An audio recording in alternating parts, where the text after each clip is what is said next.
Fala galera, belezinha? Sejam muito bem-vindos a mais essa aula do canal do Ciência e Brisa, aula de número 14, vinculada ao curso de Mecânica dos Meios Contínuos. E na aula de hoje a gente vai basicamente usar aquela ideia que a gente começou a trabalhar na última aula, do tensor gradiente de deformação, esse tensor responsável por essa transformação entre coordenadas materiais e espaciais, que é inversível, né? Ou seja, vai nos dois sentidos. Deixa eu só transmitir aqui minha tela rapidamente, que eu estava falando aqui e não estava transmitindo a tela para os meus aluninhos que estão me vendo aqui ao vivo. Então, tela cheia, transmissão. Agora acho que vai dar certo. Bom, então a gente vai usar aquele tensor F, aquele tensor gradiente de deformação, para poder descrever de maneira mais formal, mais apropriada, aspectos fundamentais da cinemática de um meio contínuo. Tá? Estão conseguindo me ouvir direitinho aí, pessoal? E ver a tela também, só para confirmar? Beleza, massa. Então, a gente vai começar aqui tentando entender como é que funciona a rotação de um elemento de arco.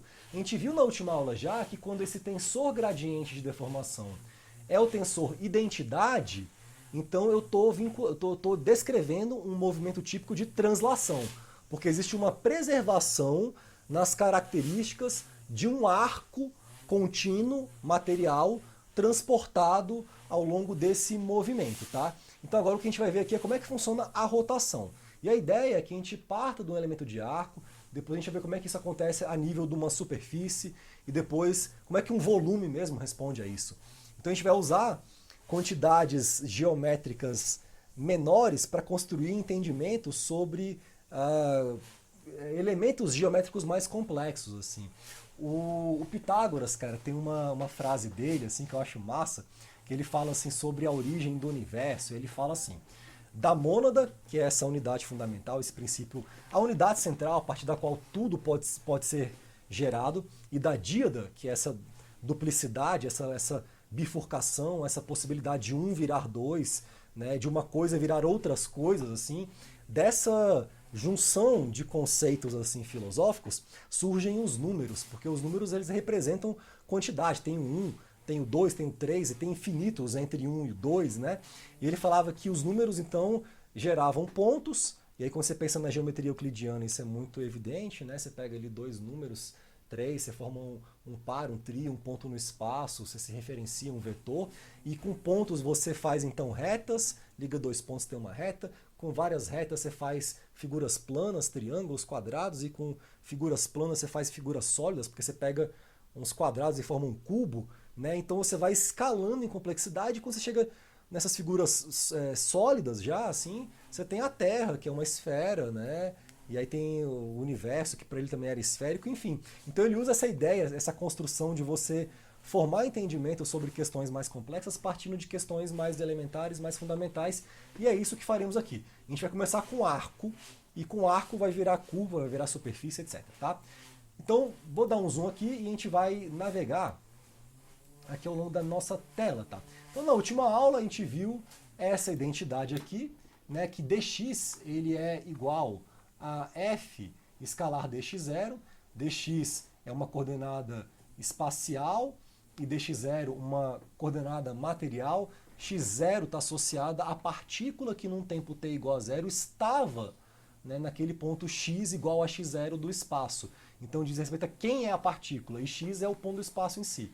Então isso acontece nos dois sentidos, até como consequência da hipótese do contínuo, né, porque curvas viram curvas, arcos viram arcos, superfícies viram superfícies, e eu consigo, a partir de uma superfície num dado momento, retornar a uma outra versão dela num instante anterior, porque aquelas partículas, né, que estão aqui, elas não podem desaparecer, e o próprio meio não pode desaparecer, então ela é inversível nesse sentido. Pois bem, deixa eu só fazer o seguinte, estou achando muito grosso aqui a minha canetinha. Se eu tenho um caso, por exemplo, em que esse f seja o tensor ortogonal, a minha intuição me diz que, porra, esse cara vai ter que ter a ver com rotação. Mas será que tem a ver mesmo com rotação? Então, nesse caso, o meu elemento de arco dx seria um q escalar dx0. E se eu for tirar o módulo dele, o módulo de dx é o módulo de q escalar dx0. Perfeito? Agora, eu posso trabalhar algumas ideias que são bem interessantes, que é a seguinte. Se eu faço a operação Q escalar A, escalar Q escalar B, tá? Q escalar A é um vetor. Q escalar B é um vetor. Então eu tenho aqui um produto escalar entre esses dois vetores. E se eu faço a subtração desse cara, perdão, de A escalar B, aqui eu posso transpor esse primeiro termo, Q escalar A fica A escalar Q transposto, então essa transposição acontece nesse sentido, essa inversão, e aqui vai aparecer Q transposto escalar Q, que pela relação de ortogonalidade, a gente viu que é I, tensor identidade. Então aqui no fundo vai ficar A escalar B menos A escalar B, ou seja, esse cara é zero, essa operação. Então, se essa operação é zero, eu posso afirmar o seguinte, que Q escalar A escalar Q escalar B é a mesma coisa que A escalar B. E esse cara é um produto escalar. Se eu estou num contexto em que A é igual a B, é só substituir A por B nessa equação, eu vou ter uma equaçãozinha bem bacana que é Q escalar A escalar Q escalar A igual a escalar A. Que forma estranha de falar as coisas, né? Você fica enunciando a equação, você fica repetindo muitas vezes, escalar A, fica parecendo uma coisa meio sem sentido, né? Enfim, dessa relação, a gente pode concluir o seguinte, esse cara é um vetor, esse cara é um vetor, né? E isso aqui é um produto, então, escalar entre dois vetores, de tal sorte, cara, que o módulo desse vetor que é escalar A tem que ser igual ao módulo de A para essa relação aqui, então, ser válida. E aí entra um negócio muito interessante. A gente pega uma argumentação toda assim, algébrica, né, direta, e o que a gente conclui no final das contas com isso é que essa transformação, quando eu aplico assim Q, que é o tensor ortogonal, como sendo o tensor gradiente de deformação, para fazer a transformação do meu elemento de arco de dx em dx0, eu concluo que o módulo de Q escalar dx0 é igual ao módulo de dx0. Ou seja, após a transformação do meu elemento de arco, o tamanho dele é o mesmo.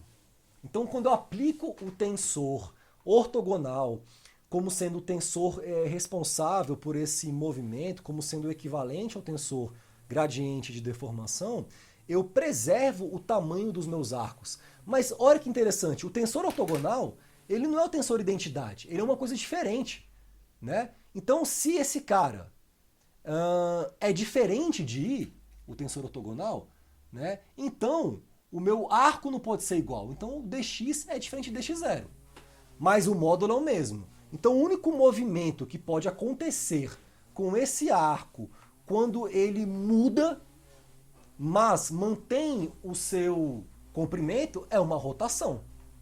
Então a gente conclui que o tensor ortogonal ele é responsável, né, pela rotação desse elemento de arco. A gente está verificando aqui casos particulares do tensor gradiente de deformação que vão estar vinculados ou vinculadas a transformações específicas. Já vimos que quando F é igual a I, o movimento é translação.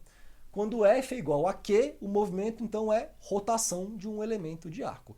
Agora, lembra daquela historinha do Pitágoras? A gente vai construir coisas mais complexas partindo de coisas mais simples? Falei de um elemento de arco. Agora vamos usar um elemento de arco para construir uma superfície. Vou dar um zoom aqui na minha imagem para explicar a que a gente está se referindo aqui. Então agora suponha que eu tenho isso daqui, ó, esse desenhozinho aí.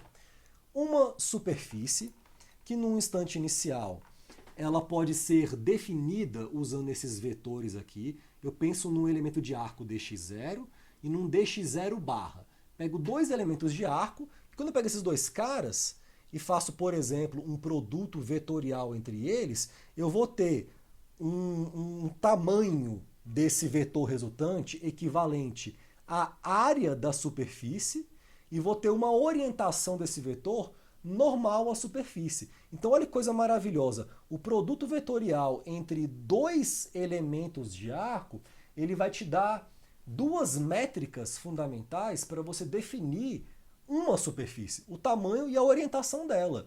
Então eu posso pensar que a deformação de uma superfície, isso acontece, por exemplo, numa membrana, a membrana de uma célula, de uma vesícula, de uma cápsula, de uma hemácia, né, de um balão. Essa membrana tem uma superfície e eu posso fazer um mapeamento dessa superfície usando dois elementos de arco e um pouquinho de álgebra tensorial.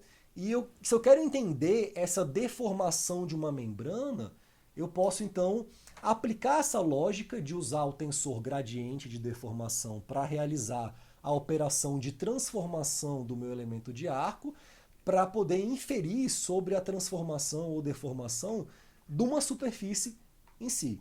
Aqui então, eu vou caminhar meu argumento aqui. Então, 0 é um instante inicial, que estaria vinculado a coordenadas materiais, e não 0, mas x, x barra, etc., vai ser um instante atual, que está vinculado, então, às coordenadas espaciais, tá? Mas o corpo é o mesmo. Então, o que a gente vai ter aqui de relação é o seguinte, que esse meu ds0, o tamanho da minha superfície no instante inicial, vai ser o módulo de dx0 vetorial dx0 barra. Se alguém tem alguma dúvida com relação a isso, dá uma pesquisadinha naquela coisa de propriedades de produto vetorial simples, aqueles paralelogramos que se formam quando você tem dois elementos, dois vetores assim, né? Isso aqui você tira dali muito rapidamente, tá? Então, o módulo da superfície vai ser igual, a área da superfície, perdão, vai ser igual a esse módulo. Isso vale para ds0 e ds também. E o mesmo, aí eu posso falar já sobre a orientação, que se eu calculo diretamente esse produto vetorial, né, sem tirar o módulo, eu vou ter então essa área da superfície e a orientação.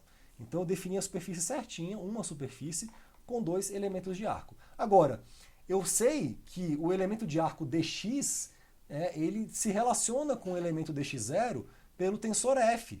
Eu não sei que movimento que é esse ainda, mas existe um tensor responsável por realizar essa transformação. As características desse tensor F, elas vão estar associadas às características do movimento em si do meio contínuo, tá?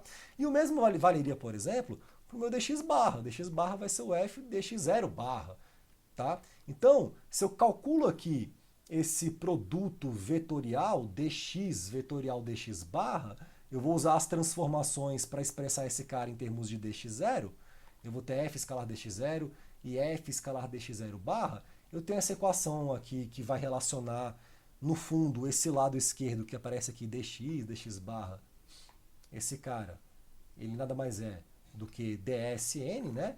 Então isso vai estar relacionado com ds0n, porque a minha ideia aqui é buscar uma relação entre esses dois caras, entre a superfície antes e a superfície agora. Como que ela mudou? Tá? Então eu vou usar essas transformações em termos desse tensor. E chego nessa relaçãozinha aqui. Aí eu posso usar uma propriedade fantástica de tensores cofatores, que já vai ser um para casa de demonstrar, que é o seguinte. A escalar A, vetorial A escalar B, vai ser igual ao tensor cofator de A escalar A vetorial B. Como é que você demonstra isso daqui? Simplesmente usando notação indicial e a definição de tensor cofator. Se você pegar o tensor cofator, é aqueles epsilon, i, pq, epsilon, aquela definição que apareceu na aula de tensores cofatores, e você vai desenvolver isso em notação indicial e você vai demonstrar isso daí. Isso é um próximo ED. Tá? Então, usando isso daqui, nessa equação aqui em cima, a gente tem aqui, A seria o tensor F, né? Eu posso resumir isso daqui em termos do meu cofator de F. E aí agora a gente vai começar a usar tudo aquilo que a gente viu, cofator, adjunto, propriedades, a relação do tensor adjunto com um determinante, com aqueles invariantes, etc. E vai aparecer aqui naturalmente isso daqui quando a gente for explorar a cinemática do contínuo. O que eu tenho então é que dx vetorial dx barra, que era o lado esquerdo dessa equação aqui, ó, dx vetorial dx barra. Esse cara vai ser o tensor cofator de F, escalar dx0, dx0 barra. Ora, dx barra é dsn. dx0, dx0 barra é ds0n. Então aqui eu já vi que o cofator do tensor gradiente de deformação, ele vai estar relacionado a essa transformação entre superfícies, né? Aí o que eu vou fazer? Uma coisa bem esperta. Eu vou pegar essa equaçãozinha aqui, que apareceu aqui, e vou multiplicar escalarmente dos dois lados o F transposto. Então aqui onde está dsn vai ficar ds, F transposto n. Aqui vai ficar ds e F transposto escalar F estrela, que é o cofator. Isso a gente já viu já que esse produto ele vai estar relacionado a determinante do tensor F e identidade. Então, o transposto vezes seu cofator é a determinante vezes identidade. Lembra que naquela aula em que eu falei sobre tensor cofator, eu falei, cara, uma das aplicações que tem aqui é o que se chama de expansão cofator. Isso a galera usa muito para calcular determinante, porque determinante é uma treta de calcular, é um monte de conta, é um monte de operação que tem que fazer, então usa-se o cofator para isso. Então a gente demonstrou essa relação, né, nessa aula em que a gente falou sobre tensor cofator, e aí eu vou usar isso daqui também na minha dedução, de tal sorte que eu vou ter essa relação entre ds e ds0 e o tensor f, que vai ficar muito mais bonita, que é ds, f transposto escalar n, igual a ds0 vezes a determinante de f, n0. Tá? Essa equaçãozinha aqui embaixo. E essa é uma equação legal. Aí aqui apareceu um cara novo, apareceu o determinante de f. Bora. Na última aula a gente viu quem era o f. O que era esse cara? Agora a gente viu que o determinante dele parece ser importante também, tem alguma relevância. Então a pergunta que a gente deveria se fazer aqui, que eu acho que é relevante, já que aparece esse cara aqui, é essa daqui, ó. Quem é esse determinante do tensor gradiente de deformação? Pergunta, né? Apareceu esse cara, o que esse cara representa? Se eu fosse montar o tensor gradiente de deformação, eu teria essa matrizona aqui bacana, ó. dx1, dx1, 0, dx1, dx2, 0 e por aí vai. Essas derivadas, né, de x com relação a x0. Se eu calculo aqui o meu determinante, esse cara, ele na verdade é um jacobiano de uma transformação. Quando você viu em cálculo 3 que tem sistemas diferentes de coordenadas, tem um sistema cartesiano, tem um sistema de coordenadas cilíndricas, tem um sistema de coordenadas esféricas, e que x, y e z se relacionavam com r, z e θ para um sistema cilíndrico, ou r, φ e θ para um sistema esférico, e que essas derivadas de x com relação a θ, com relação a r, com relação a z, né, como eu faço uma transformação, poderiam ser alocadas numa forma matricial. Ali aparece essa ideia de um jacobiano, né, que é como se fosse um número que ele carrega uma informação muito central de uma transformação entre sistemas de coordenadas. Então o nome que eu vou dar a esse determinante de f vai ser j, que é o jacobiano da transformação de x0 a x. Tá? Então, se eu pego a minha equação que eu tinha aqui, que é essa daqui, e simplesmente chamo a determinante de f de j, eu vou ter essa relaçãozinha aqui. Né? Uma superfície ds, ela vem a partir de uma superfície ds0, dela em outro instante, né? E nessa transformação existem duas quantidades que são importantes para que eu possa relacioná-las, né? A transposta desse tensor gradiente de deformação e a jacobiana dele. Então o f aparece aqui também. Essa relaçãozinha a gente vai usar mais para frente, tá? Tanto quanto formos falar de variação de volume, quanto mais para frente quando a gente for falar de representação de tensão. Porque tensão, que é esse carregamento mecânico que eu aplico no material, está relacionado com deformação. E essa relação tensão-deformação, ela vai surgir aqui justamente como é que eu posso colocar assim, na nossa forma de apresentar tensor de tensões. Tá? Isso aqui vai ser muito importante e vai aparecer aqui algumas vezes, e isso vai estar associado com essa transformação de superfície. Ora, se eu tenho, por exemplo, aqui, só para dar um exemplo, as coisas ficarem muito abstratas, uma membrana, uma superfície, e eu aplico um carregamento aqui, esse cara vai responder com uma deformação. Então, a relação entre a deformação e a tensão, o carregamento, isso tem que aparecer. Agora, existem várias formas de eu poder representar isso. E uma das formas que a gente vai ver mais para frente, que diz respeito ao tensor de tensões de Piola-Kirchhoff, que é parte dos tópicos desse curso, eu vou usar essa relaçãozinha ali para poder falar sobre isso. Tá? Então agora vamos prosseguir e falar sobre volumes. Tá? Só umas questões então agora, que apareceu o J e tal, tem algumas questõezinhas que a gente tem que falar assim, sobre esses caras. Tá? Então a primeira é o seguinte. Se ds e ds0 são ambos não nulos, né? Então esses caras não podem ser zero porque são superfícies, né? E se tinha uma superfície em S0, ela não pode desaparecer, porque o movimento é contínuo, então esse cara é não nulo. Além disso, N e N0 são arbitrários e J é diferente de zero. Eu estou falando, assim, de algumas características sobre informações, quantidades que aparecem aqui em cima, e para poder concluir uma coisa, que no fundo, se isso acontece, F transposto escalar N não pode ser zero. Então isso aqui não pode ser nulo de forma alguma. A gente também sabe que F-1 existe, porque essa transformação ela é inversível, ela vai nos dois sentidos. Então, dx0 seria F-1 escalar dx. Existe uma propriedade que fala o seguinte, e aí vem mais dois para casa, que a determinante da inversa de A é igual à inversa, né, da determinante, ou seja, a determinante A-1. Então, se eu pegar uma matriz A e eu inverto e tiro a sua determinante, isso tem que ser igual a 1 sobre o determinante da matriz A original. Tá? Então, o que a gente tem é que a determinante de F-1 vai ser 1 sobre J. Eu quero que vocês provem isso aqui para casa. Tá? No fundo, essas duas coisas estão relacionadas. Então, para casa, esse é o próximo ED. Provar isso daqui. Então, comentários finais sobre isso. Tá? Bom, então falemos aqui agora sobre a deformação de um elemento de volume. Aqui, então, você usa essa mesma lógica, né, de que um volume ele pode ser esse paralelepípedo formado por um paralelogramo, que é uma superfície aqui de baixo. Então é como se num primeiro momento a gente investigou esse cara, e agora a gente vai criar um terceiro arco, que é dx0 barra barra, e a gente vai usar esses três arcos para poder construir um volume, usando a ideia de produto misto. Então aqui você tem dx0 vetorial dx0 barra, e escalar dx0 barra barra, esse cara vai ser um elemento de volume dv0. A mesma lógica também aplica-se ao volume.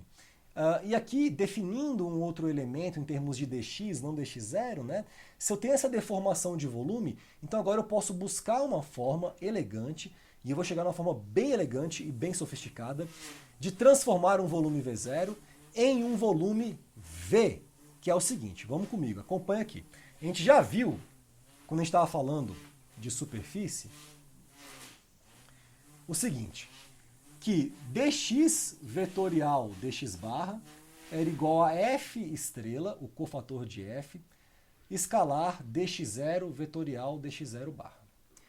E a gente sabe também, cara, que o dx duas barras, que é apenas um elemento de arco, ele pode estar relacionado com o dx0 duas barras, que é o instante inicial desse elemento de arco, e esses caras também se relacionam pelo tensor gradiente de deformação, beleza? Então eu vou usar essas duas ideias aqui para compor esse produto misto entre dx vetorial dx barra e dx duas barras, que é esse cara aqui, ó.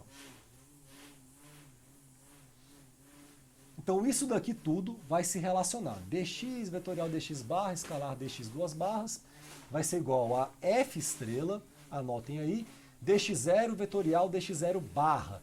Eu estou relacionando todas as transformações que acontecem entre coordenadas materiais e espaciais, partindo de um elemento de arco, para compor relações matemáticas mais complexas, mais sofisticadas, que vão dar para mim essas relações de como as variações de volume acontecem ao longo do movimento de um meio contínuo. Tá? Então, desenvolvendo isso daqui, essa minha equação, a gente pode fazer o seguinte, uma coisa bem inteligente é o seguinte. Se a gente pega essa identidade aqui vetorial, que eu quero que vocês demonstrem ela em casa, A escalar azão escalar B é igual a B vetor escalar azão tensor de segunda ordem transposto escalar A. Então em casa prove isso no próximo ED. E notando que F estrela escalar esse vetor também é um vetor, né? Eu pego um tensor de segunda ordem, escalar um vetor é um vetor, e chamando então esse cara todo de A, e o meu tensor F do tensor A, e dx0 duas barras de B. Então se a gente usa essa identidade vetorial que está aqui, para provar em casa, essa bichinha aqui. E chama, né, de Azão, Azinho e Bzinho. Esses caras aqui, F estrela, escalar dx0, vetorial dx0 barra, etc. O que você vai ter é que essa equação aqui original, que aparece bem aqui em cima, ela pode ser então escrita da seguinte forma. Deixa eu tirar esse tanto de coisa aqui. Beleza. Da seguinte forma. dx0, duas barras, escalar esse produto que aparece aqui, F transposto, escalar F estrela, que já vimos que é JI, o determinante de F, tensor identidade. E aí, sabendo que I, escalar um vetor, preserva esse vetor, no final, tudo isso daqui, galera, dx, vetorial dx barra, escalar dx2 barras, vai ser igual a J, que multiplica a mesma operação para x0, x0 barra, x0, duas barras. Tá? Então, eu concluo uma coisa fantástica aqui. Como esse produto misto é o próprio volume, eu vou ter uma relação entre o volume de um meio contínuo, no instante atual, e um volume inicial que esse cara ocupava, que depende simplesmente de J. Então esse determinante, velho, dessa transformação entre coordenadas materiais e coordenadas espaciais, que é esse determinante do tensor gradiente de deformação, ele está representando essa taxa de variação de um volume ao longo do movimento. É uma razão entre volumes. Esse cara poderia ser então pensado como um coeficiente de dilatação, por exemplo, tá? Então olha que coisa maravilhosa. Vamos pôr aqui alguns comentários. Se J é igual a 1, se esse determinante é igual a 1, então a gente fala que esse corpo B experienciou uma deformação isocórica. Ele se deformou mantendo o seu volume. Uma deformação isocórica, ela na verdade é a mesma coisa que falar que o corpo material é incompressível. Então não tem compressibilidade do corpo quando J é igual a 1. Quando o determinante dessa transformação, quando essa jacobiana da transformação, quando o determinante do tensor gradiente de deformação é igual a 1, o movimento do corpo é incompressível. Talvez mais do que falar que o corpo é incompressível, seria mais correto falar que o movimento acontece de uma maneira incompressível. Tá? Agora, deixa eu trazer um argumento novo aqui, que vai ser muito louco, que eu vou mostrar que no fundo tudo isso daqui, velho, tudo isso daqui, aqui dentro, escondido, está o teorema do transporte de Reynolds. Que a gente vê isso várias vezes, fala, porra, mas eu estou falando de álgebra fundamental, de arco, de superfície, de volume. E aí aparece essa fórmula de Euler, que me relaciona volumes, que tem a ver com uma jacobiana, de uma transformação, assim. Que doideira, como é que poderia ter aqui dentro, escondido, o teorema do transporte de Reynolds? Então, vamos pensar o seguinte, supõe agora que eu queira não determinar o volume, mas a taxa de variação de um volume contínuo material, a derivada. E essa taxa percebida pelo próprio corpo, como é que ele percebe seu volume variar com relação ao tempo. E aí essa questão do percebido pelo corpo material é uma forma de eu estar aqui falando já para vocês que eu vou usar aqui nesse processo a ideia de derivada material. Né? Essa variação com relação ao tempo percebido pelo próprio corpo, pela própria matéria que se movimenta. Então deixa eu dar um zoom aqui para a gente discutir essa equaçãozinha que aparece aqui. Nesse contexto, se eu quero, por exemplo, derivar com relação ao tempo esse volume, dv dt, esse cara vai ser a derivada material, né, com relação ao tempo, da integral nesse volume v, que varia ao longo do tempo, de um elemento de dv de t.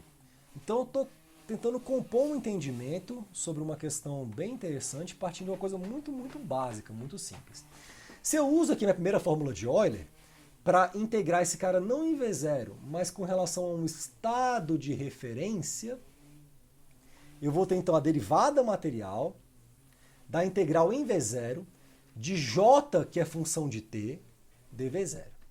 Aqui, velho, aqui, cara, o uso da primeira fórmula de Euler, ele já está sendo aqui utilizado como uma lei de transformação, velho, de V de T em V0. Vocês lembram que o teorema transporte de Reynolds é uma lei de transformação sistema, volume de controle?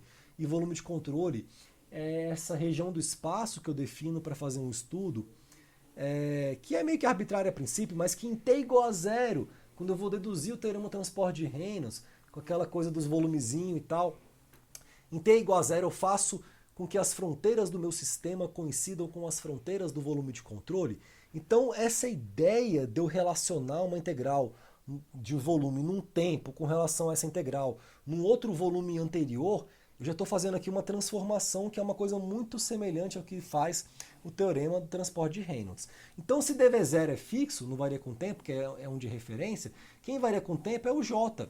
É como se a determinante, né, daquele tensor gradiente de deformação tivesse o tempo inteiro variando, porque o movimento estava mudando o tempo inteiro, tem aceleração, tem rotação, tem deformação, tá? Então eu posso usar aqui a primeira fórmula de Euler. E aí eu posso passar para dentro da minha integrácia derivada, vou ficar com dj dt dv0.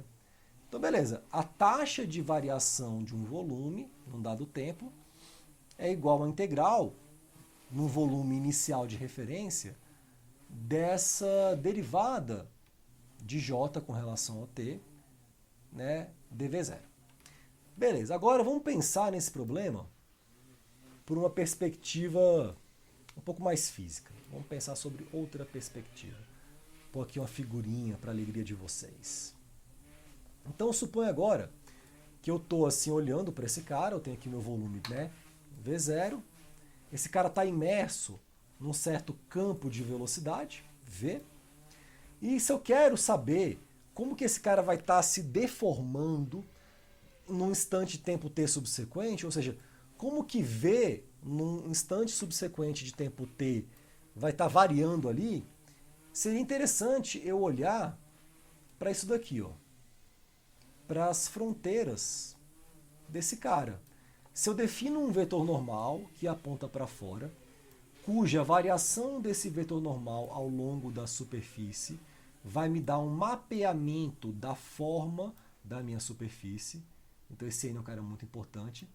Se eu projeto o meu campo de velocidade V, que está aqui, escalar n, integro isso na área inteira, V escalar n integrado em ds vai estar dando como se fosse uma espécie de vazão volumétrica que está sendo transportada pelas fronteiras do volume. Então, quando um volume expande, ele empurra o que está ao seu redor. As coisas são contínuas, tem uma continuidade nesse processo todo. Quando essa coisa empurra, ele empurra como se fosse por meio de uma vazão volumétrica. Então, essa variação de volume que ele experiencia tem que ser igual a essa integral na minha superfície S num tempo subsequente t de V escalar n ds. Se eu uso o teorema da divergência, eu posso relacionar esse cara aqui com uma integral no próprio volume, do div de V dvt. Se eu uso aqui a primeira fórmula de Euler para relacionar Vt com V0, então esse div de V, dv, o meu dv vira j dv0. Então aqui eu tenho que esse cara vai ter que ser igual a dj dt dv0, porque aqui em cima foi o que eu concluí, simplesmente derivando com relação ao tempo esse volume. Então, usando essa relação aqui, eu chego nessa relação aqui maravilhosa. dj dt dv0, a integral disso vai ter que ser igual à integral no mesmo volume de um outro cara aqui. Então, daqui eu tiro que dj dt é igual a j div de v.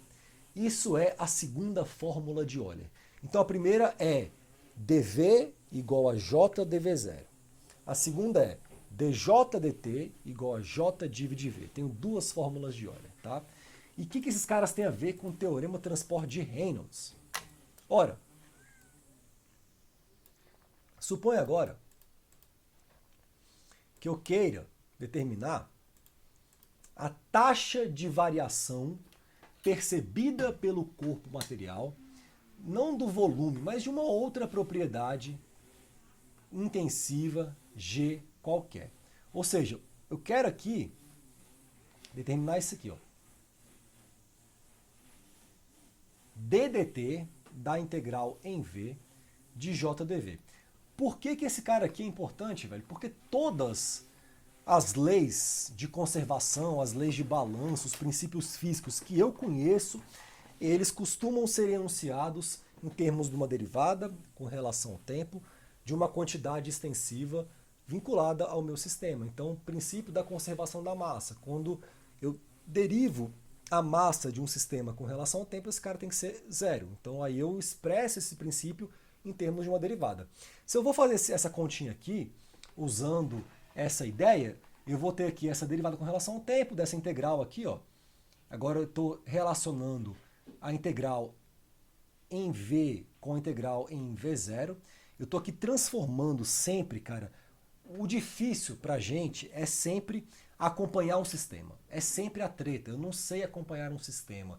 O sistema é uma porção de identidade fixa que, num contexto de um movimento, de um meio contínuo, está o tempo inteiro se mexendo, deformando, girando. Então acompanhar é muito difícil esse cara.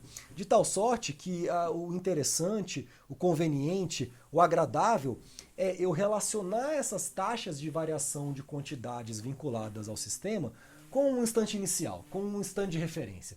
Esse é o grande lance, tá? Então, se eu uso aqui a primeira fórmula de Euler, eu vou ter essa segunda relação.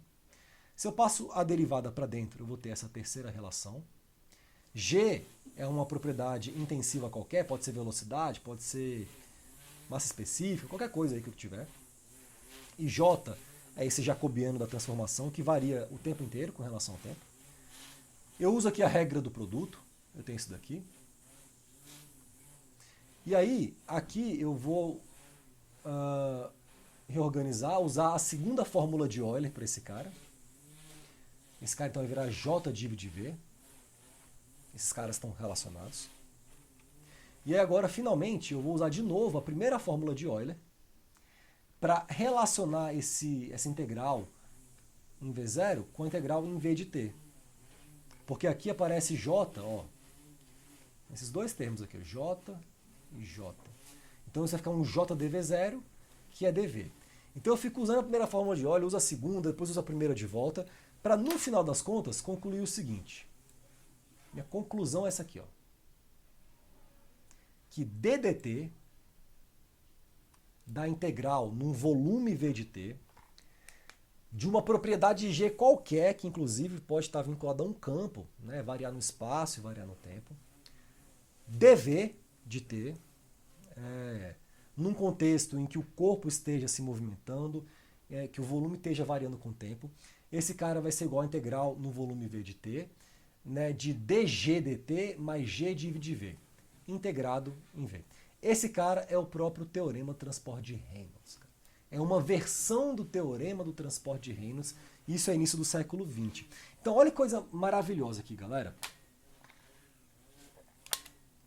Eu basicamente comecei a conversa falando de movimento, de cinemática, de tensores como elementos de transformação, e de repente eu estou aqui deduzindo como é que um volume varia, né, com relação ao tempo, partindo de uma superfície, de um elemento de superfície, e falo de superfície partindo de um elemento de arco. Então eu vou partindo de coisas muito simples, de usar o tensor F como um elemento de transformação de elementos de arco, e de repente eu cheguei numa relação entre integrais, fórmula de Euler. Por quê? Porque arcos viram superfícies, que viram volumes, que se expandem, que variam, que se relacionam entre tempos iniciais e tempos finais, né? E o tempo inicial, eu tenho uma configuração bem definida desse corpo, que está associada, de repente, a um volume de controle que eu posso conceber para caber esse cara em T0, e de repente cheguei no teorema do transporte de Reynolds. E aí, claro, um exemplo muito simples de aplicação, todo mundo aqui talvez já tenha visto já, né? Se eu te pegar um caso, por exemplo, em que G seja a massa específica do meu fluido, nessa propriedade, eu vou ter aqui o seguinte, ddt da integral de ρdV, ρdV é a massa do corpo B, que pelo princípio da conservação da massa tem que ser zero, a massa se conserva. Esse cara vai estar relacionado com essa integral em volume dessa quantidade, pelo teorema do transporte de Reynolds, Como esse volume é contínuo, no final a gente chega, velho, simplesmente na equação da continuidade, ou no princípio da conservação da massa na sua forma diferencial.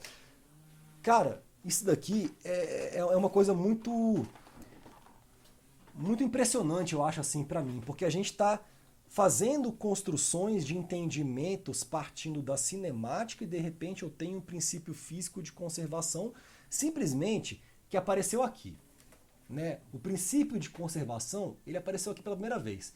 Geralmente, cara, as leis da física, as grandes leis da física, elas são muito diretas, muito simples, sabe? Às vezes a matemática que a gente vai utilizar para conseguir expressar essa ideia de um princípio físico, ela é elaborada, ela é complexa, tem um monte de passo, vai, volta, muda, multiplica, usa um teorema, demonstra o teorema, mas no final, assim, as leis da física, elas são diretas, elas são objetivas, né? Essa lei de que a massa se conserva, ela apareceu simplesmente quando eu igualei essa derivada a zero. E aí, porque eu tenho todo um arcabouço matemático de construção de teoremas, entendimentos, eu sei do teorema do transporte de Reynolds, eu consigo expressar esse princípio físico em pouquíssimos passos por meio, né, de uma equação da continuidade, né, que expressa esse princípio da conservação da massa na sua forma diferencial.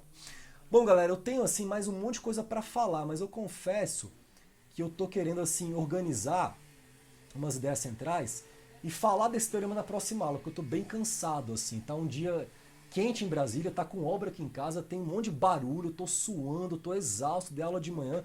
Eu acho que eu vou, assim, parar, só fazer essa conclusão aqui final, assim, e vou encerrar a aula meio que por agora mesmo, tá? Tô bem cansado mesmo, não quero ficar me forçando também muito não. Então, nesse contexto, em que a gente tem, por exemplo, um escoamento com massa específica constante, né, ρ constante. E se ρ é constante, então, e eu olho aqui para essa minha equação, ρ constante, dρ dt é zero, vai ficar ρ dividido v igual a zero, então o div de v é igual a zero. Essa é a minha consequência. Então, a ideia de que a minha equação da continuidade recaia nessa equação tão clássica, tão familiar para a gente, de div de v igual a zero, beleza, ela é recuperada, evidentemente, de maneira direta a partir da equação da continuidade. Agora, curte só. Se ρ é constante, o meu é incompressível. Se ele é incompressível, o meu J tem que ser 1. Né? O meu jacobiano da transformação que relaciona dv com dv0 tem que ser 1. Então, pela segunda fórmula de Euler, que é um outro caminho, né, diferente, eu tenho que dj dt tem que ser igual a zero. Porque, ora, se j é 1, 1 é 1. Não varia com relação ao tempo. Se esse cara é 0 e dj dt é j div de v, né, esse cara vai ser 1, que é j, vezes div de v. Então eu recupero o div de v igual a zero de maneira muito mais direta, simplesmente ao afirmar que num contexto em que eu tenho uma transformação, uma deformação isocórica, né, em que j é 1 e meu meio então está operando num padrão de movimento incompressível, e usando a segunda fórmula de Euler eu chego a um div de v igual a zero. É como se dentro da segunda fórmula de Euler tivesse já embutido ali o princípio da conservação da massa. Bom, eu vou parar por aqui então, assim, e aí na aula que vem eu vou falar do teorema da decomposição polar para a gente dar prosseguimento ao curso, né? A ideia central da aula de hoje é a gente entender como que o tensor F ele se relaciona com esses movimentos de deformação, de rotação, seja de elementos de arco, elementos de superfície, elementos de volume, entender as duas fórmulas de Euler, a relação delas com o teorema do transporte de Reynolds e como o teorema do transporte de Reynolds pode ser utilizado junto com o princípio físico fundamental para expressar uma formulação diferencial numa linguagem adequada à mecânica dos meios contínuos desses princípios físicos. Eu fico por aqui, vou parar aqui minha gravação e a gente se vê então na próxima aula do canal, espero eu, com menos barulho, com menos calor e com mais energia disponível. Até a próxima aula, galera!